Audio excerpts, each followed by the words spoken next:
Let's bring in Eamon Javers with the latest details. Eamon.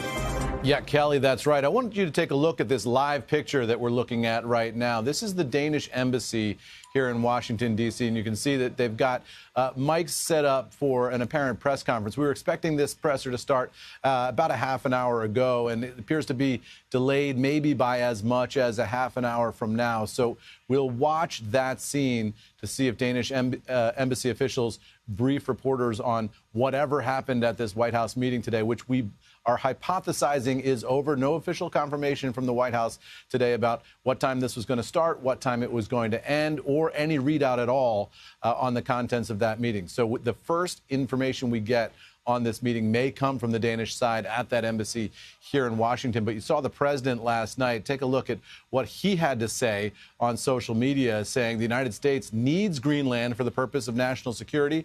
It's vital for the Golden Dome that we are building. NATO should be leading the way for us to get it. If we don't, Russia or China will. And that is not going to happen. You saw the president pressed earlier this week, Kelly, on this idea of, why do you need to physically take possession of Greenland when you have a security agreement? It is a NATO ally. The U.S. military has operated there for generations. There are no apparent restrictions on U.S. military activity there. The president said, I need it psychologically, because when psychologically you own a place, you can do things differently than if you don't own it. So that appears to be the state of mind of the president going into this session, and we'll wait for any readout officially from either the Danish side at that presser we just looked at, or from the White House if they decide to give us any details today. You and I, Eamon, remember the meeting with Zelensky, what was it, right about a year ago, probably. This feels like, it's a different situation, but to see the delay, to know what might be going on behind closed doors. We've seen it in public, what can sometimes happen during these meetings, and I can only imagine what might be taking place.